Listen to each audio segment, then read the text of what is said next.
specialists in the other discipline. So whoever has a background in biology, you don't need to become physicists. You don't need to become mathematicians. But it's very useful, and I cannot overstate that, very useful to really understand how people from that other area think and talk. Because it's all about a conversation. I'm going to try, to the best of my attempts, to try to establish this conversation during this class. Trying to get examples from both places, etc. But overall, since this is a conversation, whenever you want, please stop me, please raise your hand. Please don't shout. But if necessary, you're free to do it. Liberou para eu compartilhar.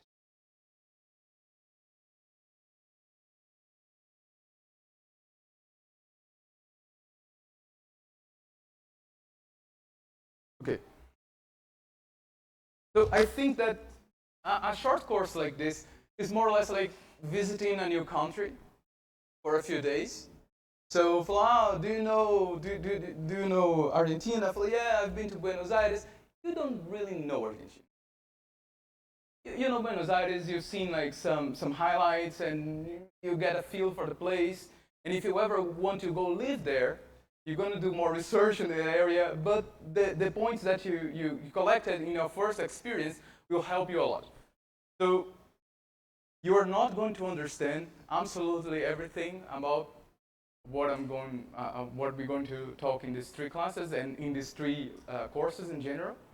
But I want you to have the highlights, so whenever you want to do your own exploration, you kind of have the map and you don't get lost so easily, and you know more or less how people are talking about in the area, etc. So it's more or less like this. This is get to know stochastic IBMs in ecology in a weekend kind of thing. And the first thing that I think it's very, very important when we do this kind of models, kind of problems, is finding the numbers. This is something that people don't pay attention to much, but finding the numbers is logically required for you to make models with them. And you don't talk about finding the numbers in the first place. It seems that the numbers has always been there, and they haven't. For instance, in physics, finding what velocity is, like distance divided by space, took literally hundreds of years. And we now dismiss it as something like it's trivial. It's something that we know like since the beginning of time, but we didn't. We had to define that. And to find the numbers required an effort. You're not finding the numbers alone in the universe, so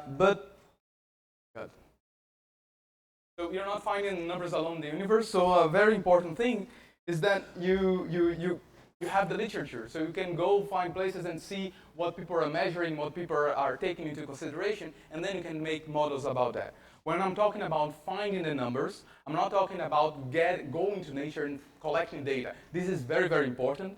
But first, before you're going to collect data, you need to collect data about something, and something is a number. So you need to have some representation of the nature in your head and in science collectively, and this initial part is very tricky when you're doing interdisciplinary work. Because the way to represent numbers in one discipline is different from the others. And when people talk about models, biology we mean in biology we mean statistical models, in physics we mean mathematical models, and stochastic models are a bridge between the two. So I think it's going to be a nice conversation here. Okay. I wanted to say something else. If you know a lot about the natural history of the system, you know how butterflies reproduce, you know how the appendixes, they're like everything. This is not enough to do a good model. But ignoring that, the easiest way of doing a bad model. So that might have hurt everyone. So here, let's go to try to find the numbers. What are the numbers that we are interested in ecology? In general, ecology, we are going to talk about, in ecology, we're going to talk about the numbers that represent a population. Ecology is the science of trying to understand from the basic interactions, the complexity, the staggering complexity that emerges, the biodiversity that emerges in life. That is no easy task, and to do that, you need to really understand how the different levels of the different levels of biological organization they work. In Pablo's and Silvina lectures, you're going to talk about a level that is before this here, a level previous to this one, which are the molecules, etc. These are here, right? Anyway, yeah. So molecules are to the left of this slide, and we are going to go from the organism above. And I claim that in biology, the organism, that living thing that's doing stuff, this is the basic unit of ecology. And if you're going to do a good ecology, we might as well start there. Because the organism at the end that lives, dies, reproduces. So let's start with the organism. Click here. Yeah. The importance of being individual-based has been stated before, and now, please close your eyes while I go looking for files here in my slides, because the videos, as expected, don't work. Yeah, I had some videos. So the important thing is that if you consider a very simple mathematical model for a population, and you get this simple model, and you start writing this model at the level of the population using differential equations. So, for instance, if you go there and write the derivative of the population equals Rn,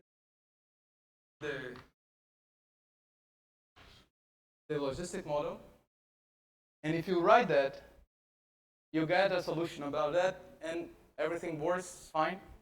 But what if, when you do an individual-based model, things disagree? This situation, you can see that it's not always the case that individual-based and population-based models are going to disagree. They might agree just fine, and it's wonderful when they do. However, you must be careful, because that's not always the case. What's going on here in this next slide is that I'm plotting the populations. They have an exploitative interaction, have a kind of competitive exploitative interaction here. And if you look at this region here, this where the populations go extinct when you do a population-based model. But they do not go extinct when you do an individual-based model. So what's going on?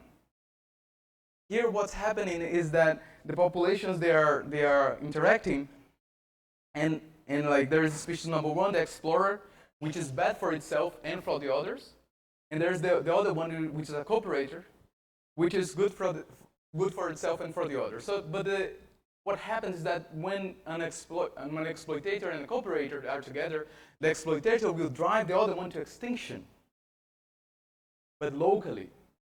And when you have the mean field model, when you have population-based models, you are not considering space.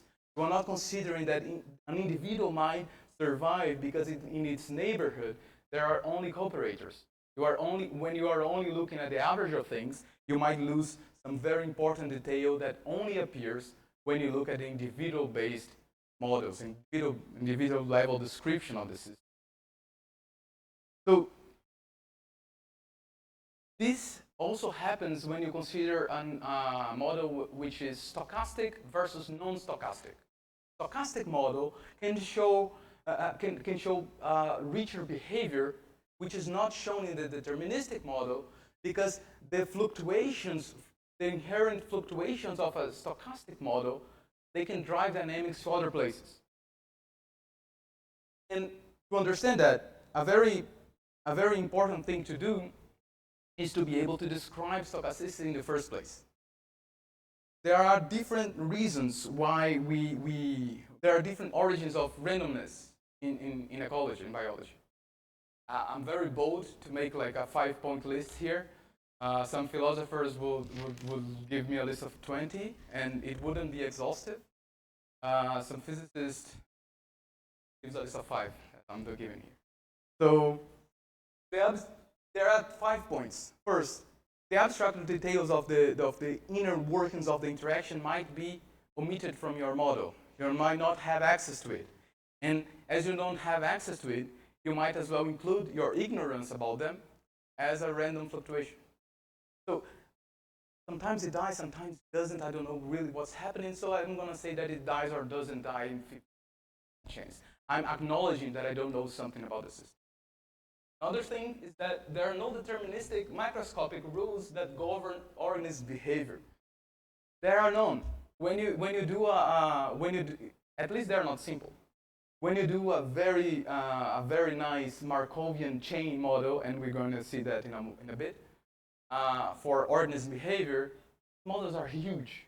You cannot put them like into simple equations and calculate fixed points by hand. It's not going to work. So when you do a simple model, you are already abstracting some of those behaviors there. And to acknowledge that, you include randomness. Third and fourth, things are not identical. The space changes, it fluctuates, it's stochastic. Organisms are not identical, so you have intraspecific trait variation in the population. And lastly, data is noisy. So why build a deterministic model in the first place? We do it because it's easy. We do it because we have a lot of insights. So we do it because it's very, very powerful, and we have hundreds of years doing that. But let's not think there is nothing to add there. Adding stochasticity is a nice thing to do. So after this introduction, we're going to go through different levels of description of establishing the language in this lecture. First, we're going to talk about random variables that I saw that Silvina and Paulo talked about, and we're going to talk about stochastic processes, which incidentally Silvina and Paulo talked about. Why? Because it's a very nice and powerful tool. So we're going to revisit there, and I hope that these different perspectives on that will give you different ways of understanding the same thing, which is essentially what science is all about.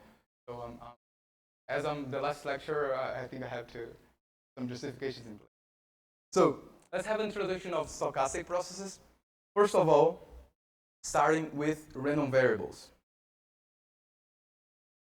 You know that thing that works whenever you I don't. It's okay. So random variable is the mathematical representation of uncertainty. You need to talk about uncertainty. A random variable is the fundamental unit that talks about that. And how does a random variable incorporates randomness? So let's give the first example, the Bernoulli trial. Just flip a coin. Might be an even coin, might be a very weird coin that like it has a 50% probability of getting heads or tails. I don't know. It has a magnet, and I don't know. But the important thing is that you have an event, and it can either occur or not occur. So you can assign probabilities for it to occur or not, and you can study that. A way of studying that, a way of encompassing these probabilities is the probability mass function. I just wrote here. So the probability that when you flip a coin, it will become heads, is going to be P. And the probability that it's going to be tails is the other part of the probability, is 1 minus P. So you can write that as f of x equals P of x, 1 minus P of x, which has a nice mathematical trick here, because if you put x equal to 0, this is 1, and you won't 1 minus x. Yeah. So if you put x equal to 0, this is 1, and you only have this. If you put x equal to 1, then this is 1, and you only have this. Nice a mathematical trick just to write like a thing that you could write by an Excel sheet.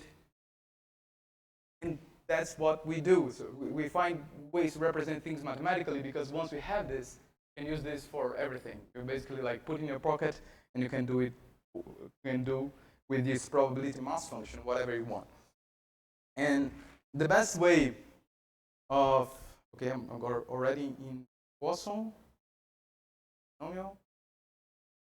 There was something here in between the two, okay? Probability mass function. There are two rules that probability mass function must have. First, there's no negative probability, so the probability of events must be larger than 0 for everything, and the probability of something happen must be 1. So when you sum the probability of each and every event happening, it must add up to 1. From that, you have that the probability can never be larger than 1, because if one event has a probability of 2, you did something wrong in your math. The binomial trial happens when you're not interested in just the flip of one coin, you are interested in the flipping of like 40 coins. And why would you be interested on that? So what this is all about, imagine that you want to sample, you want to sample some regional forest, and you want to know if there is a species there or not. So you divide the forest in plots. Every plot that you go, you can either find the species or not. So this is a Bernoulli variable. This is a Bernoulli random variable. I know this is like, it might be too abstract or too little abstract, but when you combine these things, these are tools essentially for you to represent the data and how it happens. I'm not going to talk about the details of the binomial probability, but it's very interesting what happened. It's very interesting what happens when you consider that you have many probabilities, many trials. You have almost like you take your number of trials and you go and you take that to infinity, for instance. If that might be too abstract, imagine that you have a sampling station in a river, and you have a camera there, and you want to know if there are fish or not. What's your sampling rate? Like 1 hertz. You can sample 1 time every second. How many samples are you going to have in a day? 36, 60 times 60 times 24, large number. So this large number can be represented by oh, I'm already in uniform random variables, so I'll go back. What happens is that you flip of a coin, very weird coin, that every time you flip, the probability is, right? So what happens is that if you have the sampling station, and you have like 96 trials in a day, every probability of finding a fish in every second is much smaller than finding a fish in 1 hour. And when you take this probability to the limit, this is represented by a Poisson random variable, which is going to be very fundamental in what we do. Because you know what has a lot of different small parts that constitute it? Time. So whenever you have 1 second, you can subdivide the second in many smaller parts. So when you want to know when something happens in time, a Poisson random variable might be very useful. And this is exactly the situation that we're going to explore next class. And by the way, going from the Bernoulli distribution to the Poisson distribution, you can really take it's a very simple limit to take. And it's quite beautiful. It's quite beautiful. You take you put there, take n to infinity, fund some stuff. All of a sudden, that expression emerges. It's quite magical. So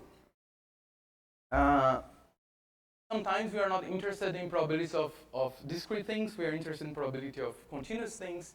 And the most simple probability that you can think about is the uniform distribution. So you have a variable that can have any value between in an interval which is defined by a and b, and the probability of any very small interval there is going to be the same. So you cannot define anymore the probability of every step, but you can define the probability density. Probability density in this case, the important thing is that when you take to get the probability that the variable x is in an interval of x plus dx,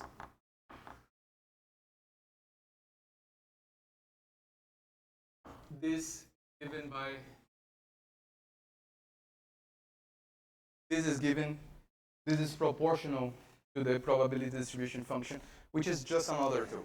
There are 100 different ways to represent continuous random variables as well, and they are all useful in some situation or another. I think in the notes, I'm gonna put a little bit of, I'm gonna put a relationship between all these variables, and you can check for yourself. But it will slow us down a bit, so I'm not gonna do it here. So apart from that, Paulo talked about as well the normal distribution. The normal distribution is also a very important distribution for people that are familiar with statistical mechanics.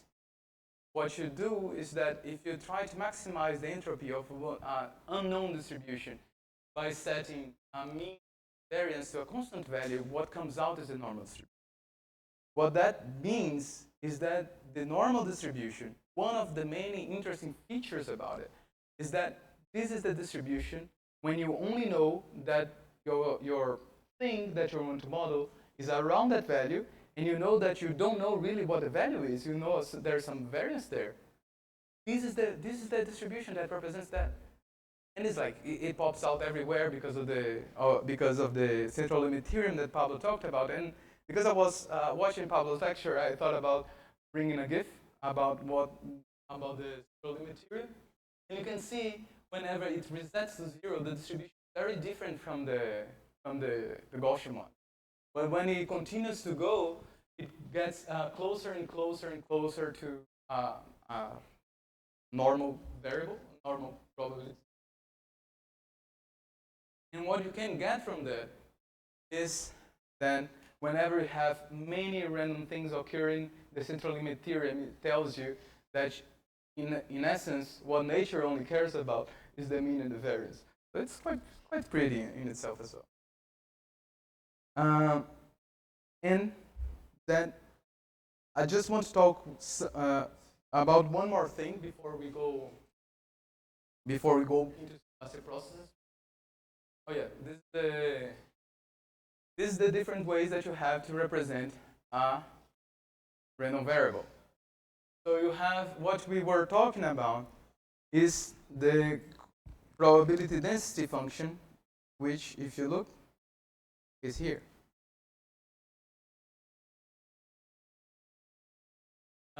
But you have all these other ways of representing them, and when you want to do math with them, you don't need to know them by heart. But if you have a representation of that, it makes your life a lot easier, because when you're reading some stuff, people are going to use the characteristic function or the moment generated, or the probability mass function or the survival function, and everything is going to be very useful for some reason. Don't worry, like this will be available. No problem. And you have the YouTube lecture as well. I hope for the future, I'm sorry for you guys. Yeah. If you're not understanding something, you cannot make it. So,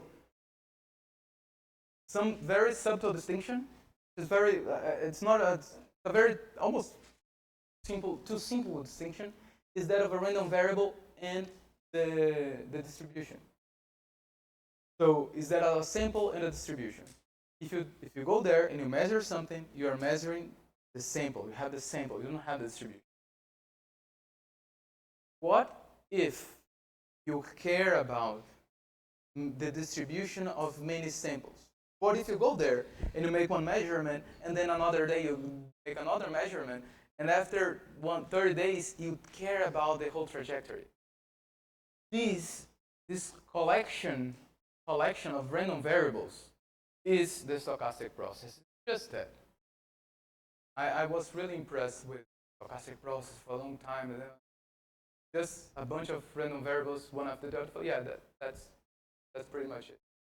So what we're going to study in the next few minutes is what is the interesting things that we can learn from this very, like, almost very innocent looking concept. So if we are interested in a specific sequence of outcomes, this sequence of random variables, which is indexed by something, which is usually time, is the definition of stochastic process. So if you look in this blue part here, you have a random variable which is different for every t. And t is time, or it can be space, or it can be whatever, in whatever line, direction, field you define your state, your index space to be.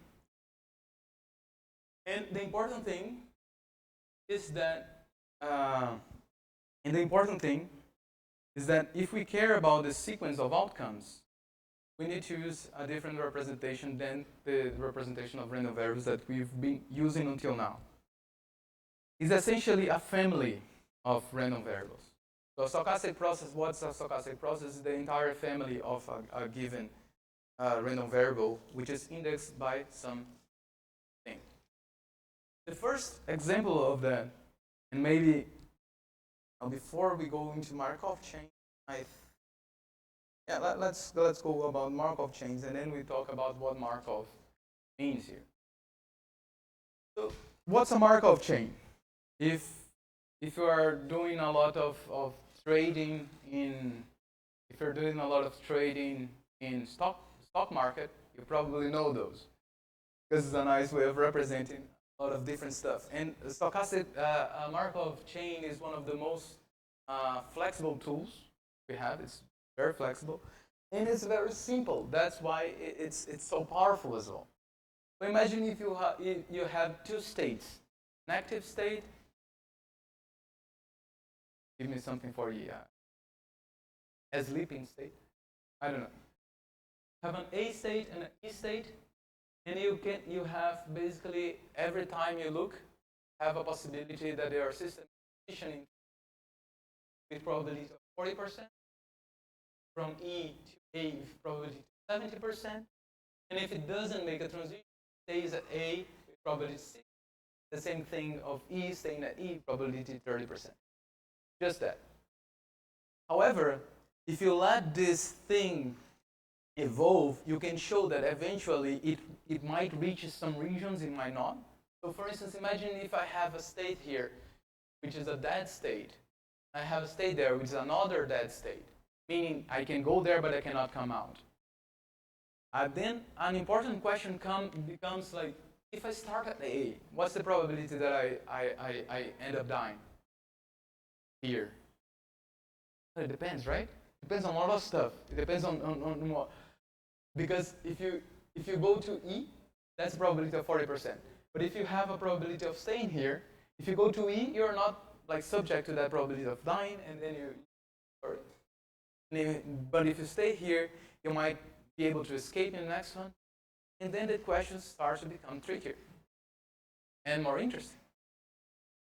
So, apart from this very simple example of a Markov chain, and mind you that a Markov chain has a discrete state space, so you only have two possibilities, 0 or 1, A or E. And you have time being discrete as well. So you change state from one equation to the other. What do you think this is a good model for? Why, like in biology?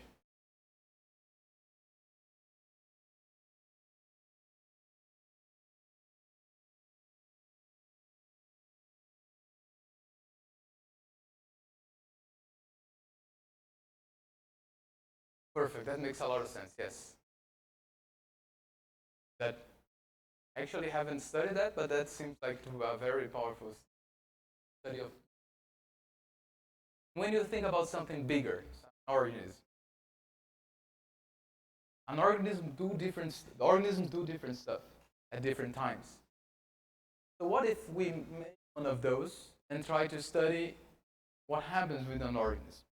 So maybe we do a Markov chain trying to predict organism behavior. And maybe we take like the one of the stupidest animals out there, take like C. elegans, nematode, ridiculous stuff. So for the nematode lovings, like no harm intended, okay? They're absolutely wonderful. But first, I'm going to talk about the Markov property and this interlude. So the stochastic process, like what means to be Markovian, is only that we are taking the whole story of the system and say that doesn't matter. We're taking the entire story of the system and saying, well, I can predict where you're going to go next only from your state now, which would be terrible in a psychological. But in Markov, what happens is that you only need the state that the system is now to predict its evolution. Or saying that in a more precise way, getting to know all the history doesn't add any new information.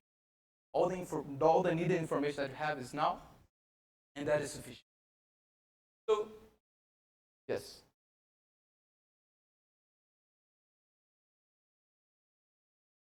Oh no, yeah, it's fine, because I muted the tablet. Yeah, yeah. Okay, so I hope people let me know the recording is not gonna go well. Anyway, so this is the very fundamental property. This is a property that we use all the time. We only talk about that in stochastic systems, but actually all the physics is based on that, and we just don't talk about it. Because if you consider the evolution, like consider the second law of Newton, that doesn't care about, like, you only care about the situation now. You don't care about where the moon was 3 days ago. You only care about the moon, where the moon is now, to determine the forces, and from the forces, the duration, the velocities, etc. Everything is done now. But that's not always the case, including organisms and including ecology. That's why, like, things start to get very complicated very fast.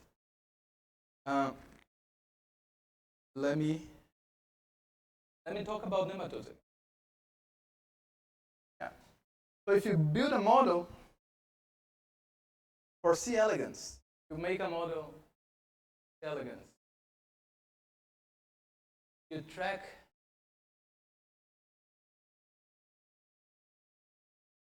So if you make a model for C. elegans and you try to, I knew I should like PowerPoint. Let's go here. Fresh. If it doesn't work, you're gonna have to bear with me while I explain and open different folders where I can show images. Be fine. Let me just check if making the classical problem solving thing of closing and opening things again. This happens. Stop, start. Setup. There we have it. If you wait another half an hour, we're going to get to the slide where we were. Meanwhile, what I was talking about is that you use AI, which is very beautiful, and everyone is using it. It's quite cool, so why not? And then if you take AI and you start showing it a lot of photos of C. elegans, then the AI will tell you, well, maybe in this state the C. elegans is a little bit different from the other state. And then you say, well, now that I have a classifications of the states of C. elegans, maybe I can investigate how the states of C. elegans change with time. Maybe I can make a Markov model of that, a Markov chain in which I look at every subsequent 1 minute interval, for instance, and I try to see I try to see how the states of C. elegans are changing. If you do that, you publish in PNAS. So Markov models are not bad. Of course, this is not the Markov model that they had. The Markov model that they had to publish in PNAS has a little bit of some more variables to it. They have this rule that you don't publish any Markov chain that has less than 1,000 nodes is impossible. So what happens is that although this is very complex, it's exactly the same stupid thing we've been talking about. It's just the transitions, and you just like find a very smart way of fitting that. And if you look at that, like that squiggle above, that squiggle above is actually the trajectory of C. elegans that you are predicting from first principles. You're using animal behavior, and you're predicting how the animal occupies space. That's very cool. Markov chain. Get a lot better than that. And key here is that for a Markov process, the only thing that you need to know is how the current state is going to change to another state. The only thing that you need is the transition probabilities. So you have your list of states, and you say, if I am in state 1, what's the probability that I go to state 2? And you do that for everyone. You have a matrix, and that's the entire thing that you need to represent your process for all eternity. What if you don't want to predict? What if you don't want the probability of your process what if you don't want the probability of your process being in a state in the next step? What if you want 2 steps in the future? If you want to predict your process for some steps in the future, what you can do is to use the Chapman-Kolmogorov equation, which is a, let me see if this works. Maybe this is better. Not because I cannot, I'm going to use this. So this is not better. Sorry. The important thing here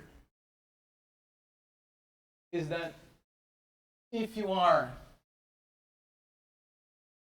in a state,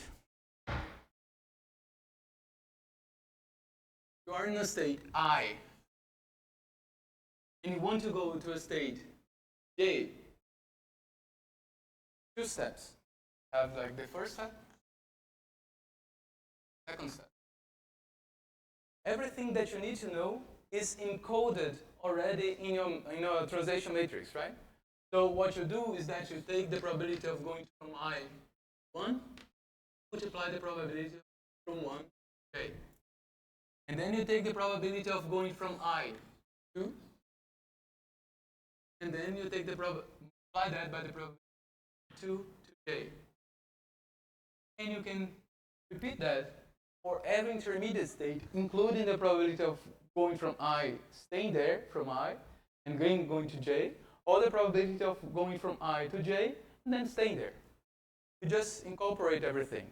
And fortunately, people discovered matrices a few hundred years ago, and you can represent that actually in the probability of going from I to J in 2 steps is just the sum for all different intermediate states K, Pik,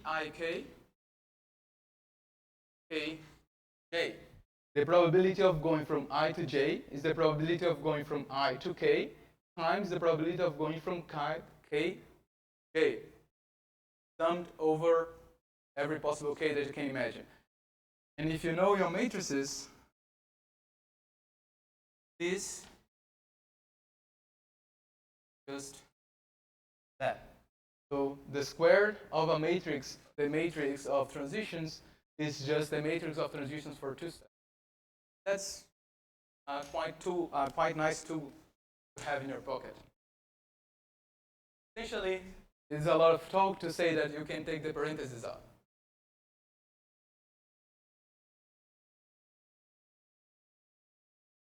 Okay.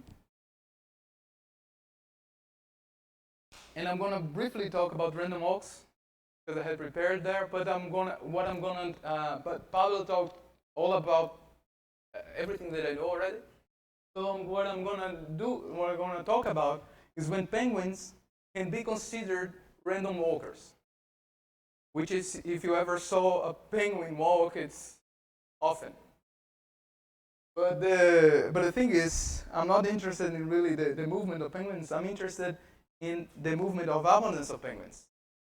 So this is an actual time series. It might be too small, but this time series go from the early 80s to mid 10s already, like 20.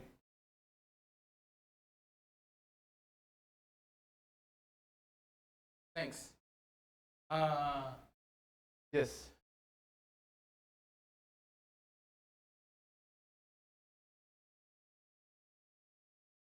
Oh yeah. So if you go from you have Pij equals Einstein's summation Pik Pkj. That's the Einstein summation formula for a matrix multiplication, right? So you're looking at the index you're looking at the index ij of the matrix P2, and you can see that here you're just multiplying the matrix P by itself. So in a summary, you arrive at that. It's almost the same as erasing that, but like doing properly. Okay. So the Adélie breeding abundance time series in Cape Burr North shows large interannual fluctuations in observed counts. Someone go there and they really count how many breeding penguins there are. It's cold there, you know, like people people are brave. And like this is an incredible study they published in Journal of Animal Ecology. Actually, they never show this data. This data is shown in an interview that they do, because they do a lot of very interesting things with this data. But what I'm interested in is that, don't this look like a drunk wondering about? Maybe not. But what's striking about this is, maybe if you do a discrete time, discrete space walk in the state of like how many penguins there are reproducing each, maybe you get a good model for that. So maybe penguins are not drunk. I haven't seen research on that. But the important thing is that if we can abstract the quantity that we're interested in, if we find that number, and we find that number has some intrinsically randomness associated with it, and if this number is counted in discrete steps, and the amount of the thing that is being counted is discrete as well, and you are interested in a sequence of random variables, maybe the random walk is a very good model for that. Maybe we can relate the probability of the drunkard walking to the right or to the left with the probability of having more population or less population the next year than this year. And if we do that abstraction, we can use a model that has nothing to do with abundance of penguins to represent the population of abundance of penguins. So that's the trick that we do in our science. First, that's why physicists are in love with toy models, because once we find a very simple thing that we can understand it fully, we can take this hammer, go hammering everything down our ways. But first, we need to develop the hammer. We need to build the hammer from the ground up. So I'm explaining for the biologically trained why we spend so many hours in physics doing calculations. Seems nonsense. But once we find, once we completely understand the random walk, we can understand a lot of stuff. And I'm gonna show you an example at the end where I did like a attempt crazy stuff with it. Okay. So the important thing is that we have a discrete time death process. And a nice thing that I wanted to talk about here is that now we can go for a continuous birth-death process, right? So births do not wait until January the 1st to happen. Birth can occur at any time. So if we model births as in continuous time, maybe that's a better model. Maybe that's more representative. And what we can do is that this is going to be incidentally very closely related to what a Brownian motion is. Or on that very soon. Well, now let me go to the. This is another very interesting time series. This time series, they're looking at zoo and phytoplankton in the benthos, not plankton, the benthos. So they're looking at the benthonic community. They're looking at different genera here of the abundance, the time series across from 1997 to 2015. You can see there are kind of random fluctuations. But now they're looking at something that you can actually measure, not in a year interval, but you can actually measure it every day. So again, we have something that is discrete, but like you are measuring every day, but if you're measuring every day for many years, maybe it's a good idea to represent that as a continuous time. So what we are going to do is that, let's assume, you can hear some echo here, right? So we are going to assume there are some probability of someone giving birth. So I'm going to change for the board again.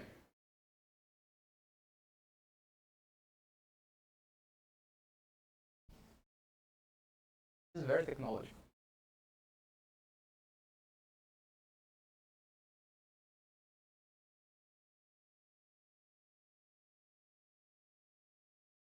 If you have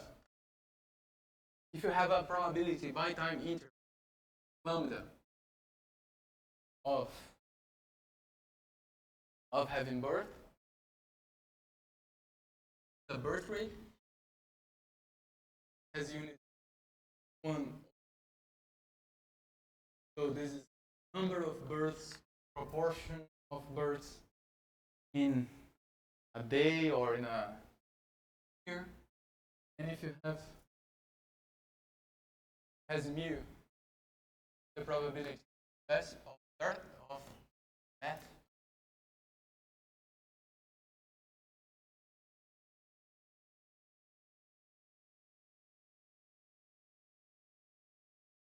We can now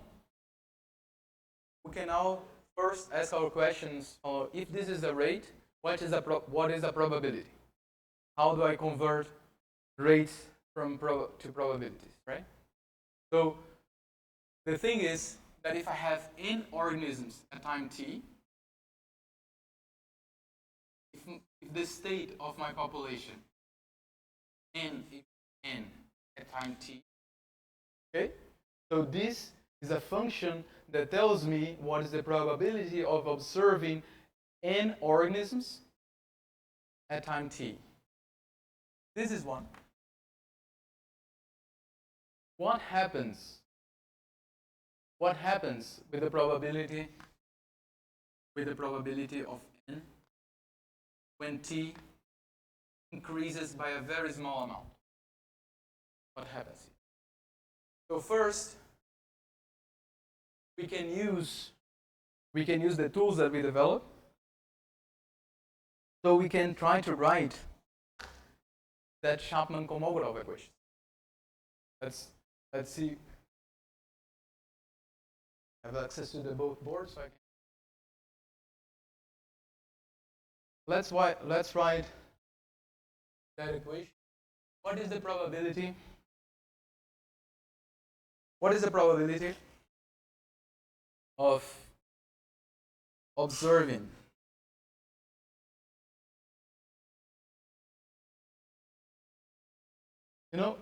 I'm using here n, but the notation becomes simpler if I take this n and I say this is the probability of having n organisms at time t. Okay, that is the same. This. Oh, Rafael, can I do this for you? Of course, it's your notation. You can do anything.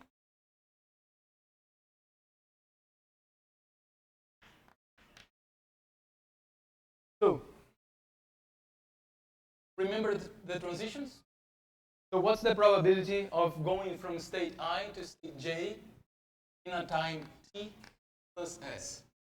That doesn't make any sense, but that's the fundamental tool that we just derived, which is the fundamental tool of the Chapman-Kolmogorov equation. So this tool tells me that what I can do here is that I can sum over all intermediate states k of the probability of going from I to k at time t, and then going k on time interval s. So if I take t time to go from I to k, and then I take s time to go from k to j, when t plus s has passed, I'm at state j. I went from state I to state j. Okay? Nothing here, nothing here. Not magical, but now I'm gonna do something tricky. What if this s is the dt, right?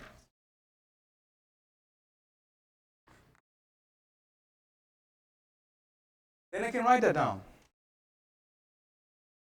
Then this becomes then this is exactly the same thing. Is the probability of that is equal to the probability going from k, probability k at time dt, at a time interval.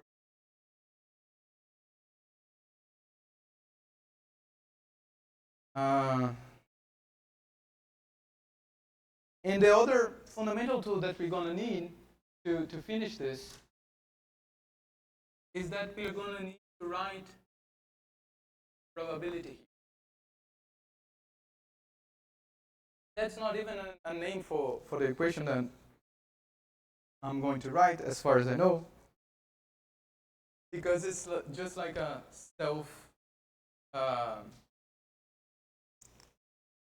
just a logical equation. It's just an equation that just an equation that has to be true for our model to be true. Forgot the name. So the probability of observing n at time t plus s is just the probability of starting at the state n minus k, and then doing the transition of n minus k to n, right?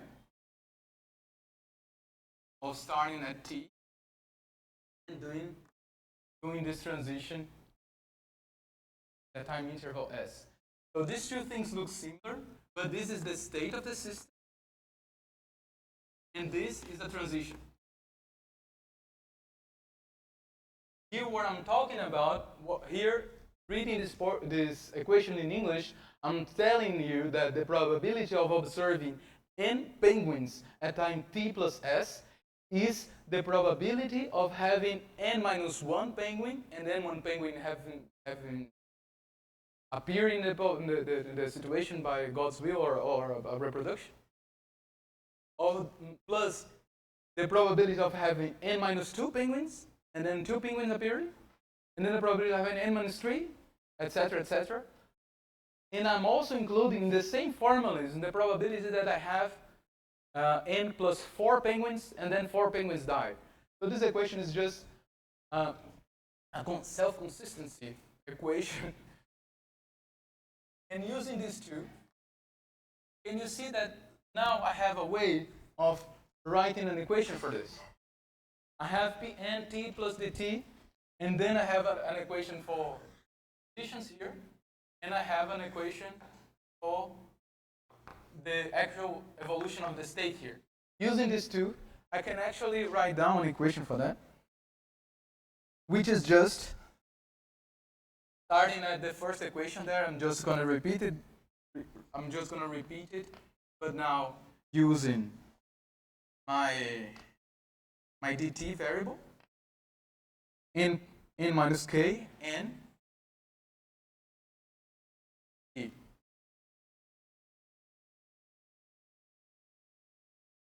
Well, I know what's the probability of, I know what's the rate of reproduction and death in the system, and I'm looking at a time interval very, very small. What happens if I look at the probability of a penguin dying or reproducing in 1 second? Very small. What happens with the probability of, like, I'm looking at the population, at this second, 2 females gave birth? That's 0, okay? If the first probability is small, the second probability is the square of the small, the first one, so it's 0. So I'm not going to even care about that. And the way that we write that is that the probability of having I+1 penguins in a very small time interval, dt, is the birth rate times the time interval plus other very small contributions that go to 0 because you're looking at times very, very small. If you want to be very formal about this distribution should be a Poisson distribution, and then you take the limit of the t very small, going to 0, and you see that the leading term, because you had an exponential there, leading term is just mu times dt, or the leading term is lambda times dt, depending on what the rate is. All the other probabilities of transitions, they are actually 0. Okay? In a very small time interval.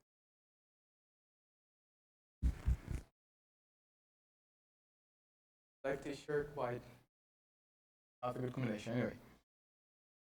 So let's write this down. Okay? Shall we? Here, look, we have this probability of doing like 1, 2 time steps, etc. And the probability of doing any more than one step, the population abundance space, is 0. So I'm gonna not care about that, and I'm just gonna write down all the terms that can appear here, which is the probability of having already n in the first place. So what's the probability of observing n organisms now? Is the probability that had n organisms before and nothing happened?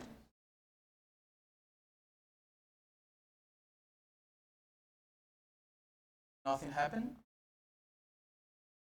Plus the probability of having n-1 organisms before, and then I saw a birth happening in the population, plus the probability of having n+1, and then I recorded death in the population.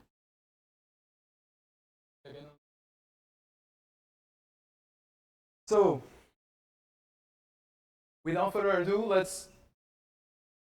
I'm gonna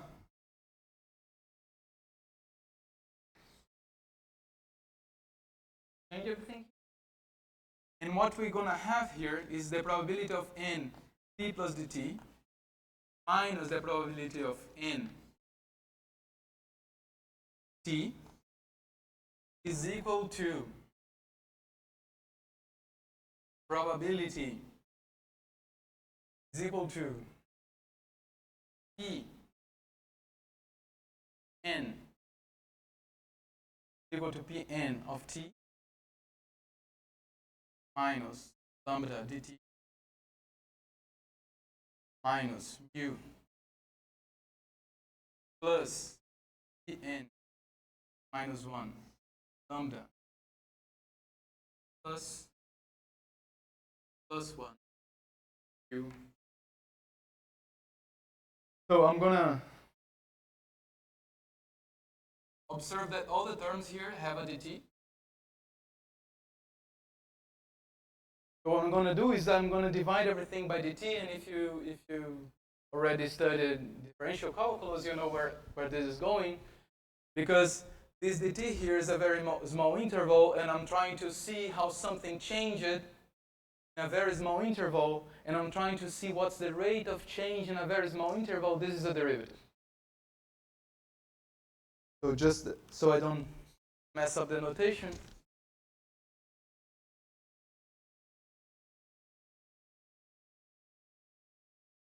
what we're gonna have in the end, as we take the limit of this dt being very small, going to 0, because I'm trying to see the rate of change. I'm trying to see the rate of change in very, very, very small time intervals. What happens here is that I have d dt of the probability of observing state n at time t. This probability of seeing state n is changing with the rate lambda pn minus 1 of t plus mu p n plus 1 t minus lambda plus mu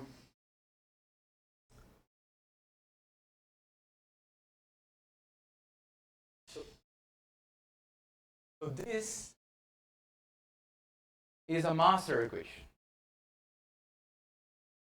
This is not one equation. This is the infinite equations, because I didn't tell you what n was. So n can be 1, 2, 3, 4, 5, any number. Now tell me, if n can be any number, what is wrong with this equation? My equation has very bad biology in it. What's going on? What happens if n equals 0? Extinction. How many organisms die when there are no organisms? How many creationists do we have here? I mean, let's not get into that. But anyway, if you have the probability of 0 at time t, is the probability of having minus 1 organisms and having a birth, plus the probability of having 1 organism and having a death, that's okay, minus the probability of having no organisms at all, one of them dying or giving birth.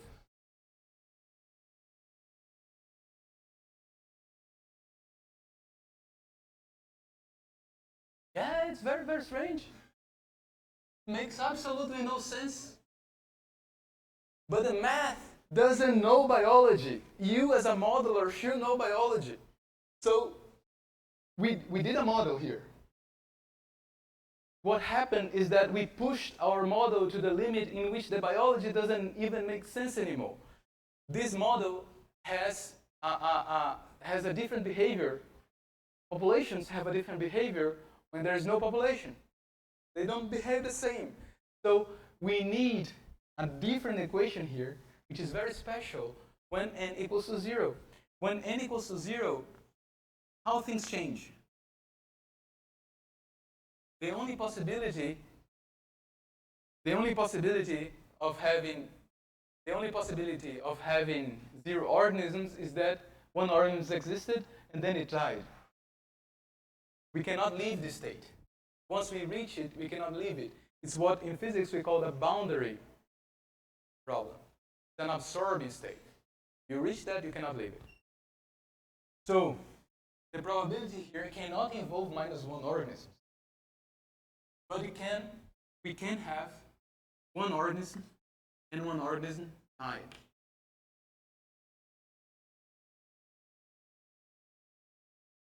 But we cannot die when we have no organisms.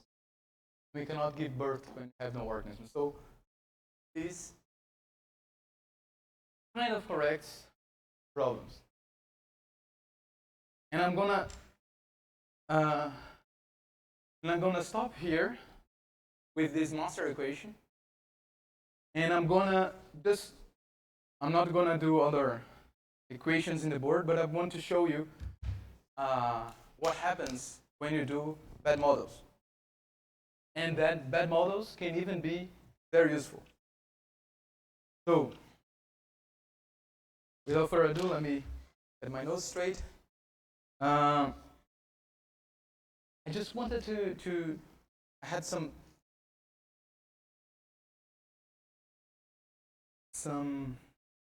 contributions that I wanted to bring to the table here. Oh yeah, sorry. Thanks for I'm gonna stay here in the tablet. Thank you for shifting there. Um, let's talk about this taxonomy of stochastic process. Any taxonomist would kill me if I said that this is a taxonomy, especially because it's badly for. But what I want you to pay attention to is that choosing the correct stochastic process to represent your system starts with choosing the correct state space in this incorrect time that you're using for the system. So maybe time for you is continuous, maybe for you time is discrete, maybe for you the population can only assume whole numbers, 1, 2, 3. Maybe you're talking about biomass, so you're going to talk about 0.003 grams per centimeter.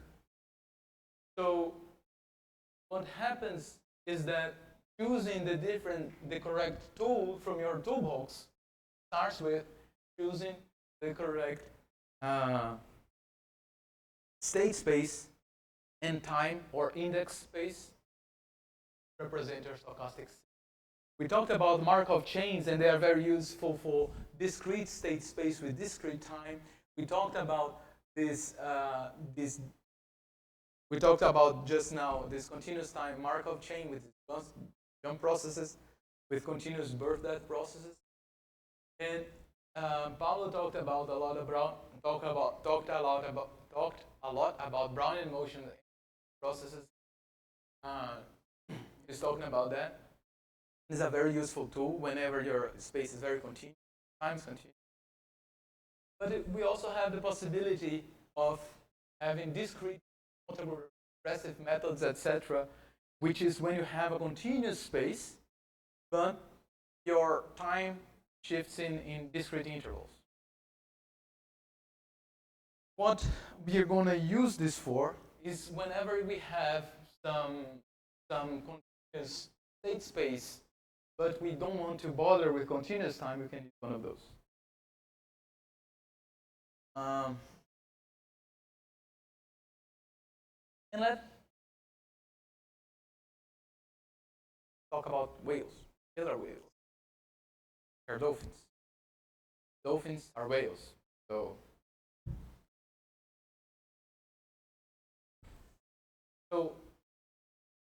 they are this beautiful photograph has been taken at the southern. This is a photograph of the southern resident orca. And the southern resident orca live in one of the most northward places in the world, which is next to Vancouver and Seattle in South Canada. So that's fairly north. And these guys have been studying these whales for a long time. This is a 50-year time series of whales in which they recorded each and every single birth, each and every single death. They recorded each and every single individual throughout these years. That's a third amount of work to make that work. And why they did that? Because of Free Willy. Because people were capturing orca to send to zoos and to record good or bad movies, is up to you. But like to record movies, etc. But they were capturing the orca, and the orca population has been decreasing a lot. And people lived there, and they said, "Where's the orca? It's been taken away. So let's do something. Yes, let's study. That's not what I meant, but yeah." So people started studying this group of orca. That helped a lot. So you can see that this time series started in 76, and it goes up, it goes down, but people have kept a really close record of that. This happened when people prohibited orca of being taken captive to be sold, etc. So let's make a model, right? We have a time series. We can do something with it. So, and we even have birth and death come on it. Right? So this is the growth of the population in absolute numbers from one year to the other. In green is the actual data, and in orange is a normal distribution. Because I only care about the mean and the variance. So as a first approximation, why not use a normal distribution? There's something wrong with the normal distribution, which is the normal distribution is continuous. The number of orca, great. So let's talk about that a little bit later. If I use that, and I try to simulate, and I start with the number of orca at the beginning, and I try to simulate how many orca is going to occur in the population, we can make one of these plots. So here, gray, you can see all the different trajectories the system could take, keeping the statistical properties of the sequence more or less the same, because I'm keeping the increments of the sequence fairly what was actually. You can see here that in black you can see another sample situation. And what can we do with that? Like, we don't have a prediction power that is incredible. What can we do with it? We can maybe answer some very important question of how many orca, by the way, so how many orca there in the future? 2100. What's gonna happen? What's the probability that this population of orca go below 10 orca? Very close to extinction. You take into consideration genetics. If you run this model, the probability is fairly small, so it's like 1.2%. But we now have a model, so we can do something that we cannot do in nature, which is to explore scenarios that will be either unfeasible, unethical, or otherwise. So we cannot do these types of experiments. But we can do them here and ask the question, what if we allow just one individual of this population to be taken away? Just one per year. To allow that, the probability then the orca go completely extinct near Vancouver and Seattle, 50% in 75 years. So that is an argument that you can print and give the lawmakers and say, come on, if you cannot allow that, it's going to be really harmful for the population. The population might really go extinct. Yes.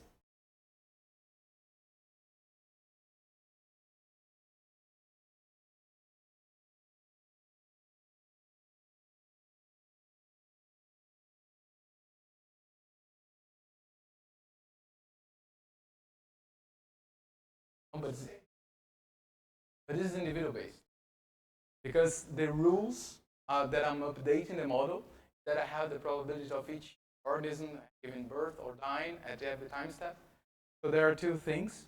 The first one is that the population model was constructed from individual based rules, and when you do that and you do the appropriate coarse graining, your accuracy with the individual-based model is more or less guaranteed, but still have to be studied. The second one, that you can track whole evidences still using individual-based models. But here, we have a lot of other problems.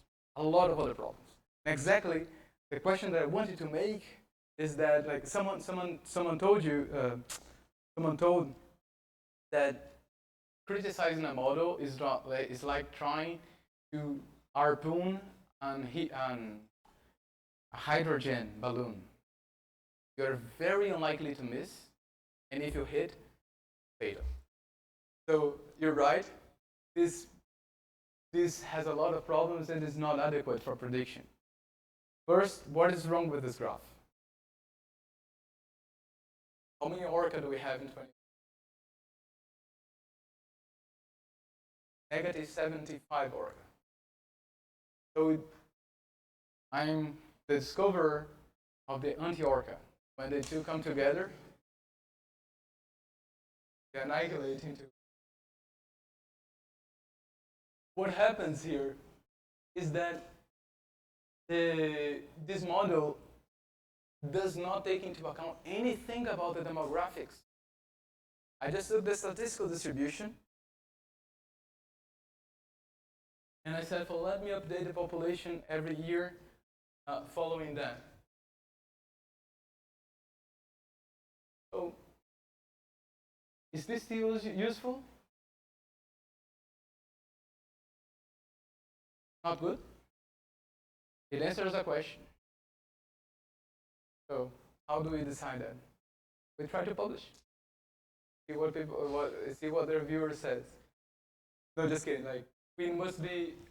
If this is going to be used if you're going to use models, like for instance, to predict how many people are going to die for COVID, and where you're going to allocate resources or prevent people from dying, you need to be as sure as you can that you're making the correct assumption.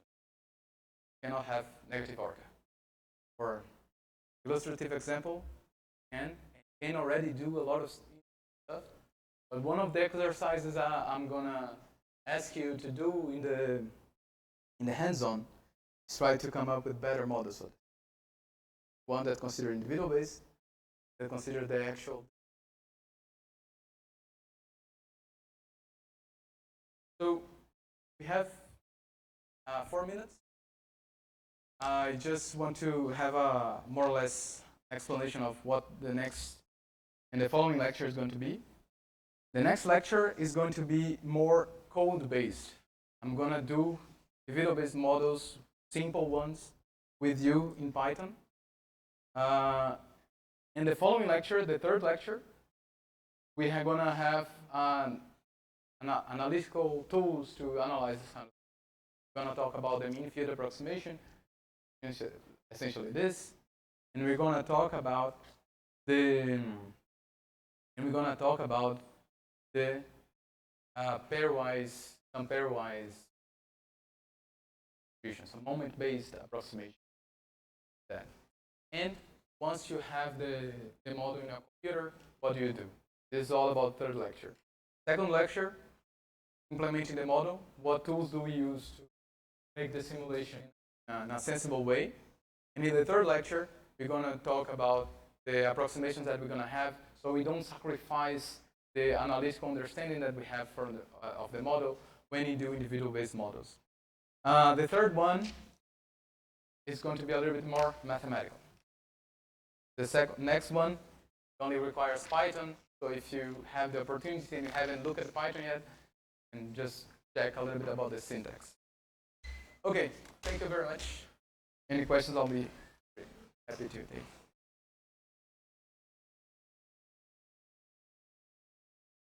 By the way, the subway is reasonably okay until 6. After 6, it's not okay. So.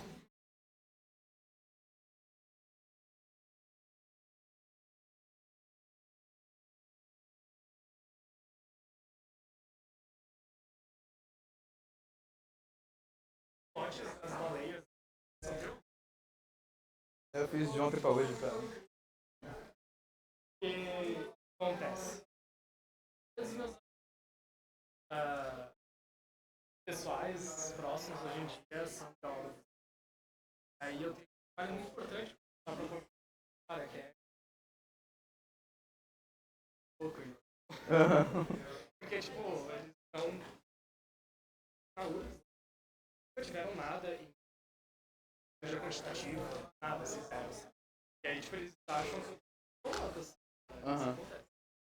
E aí eu preciso, tipo, criar uma situação. Ah, legal, pô. E aí eu preciso depois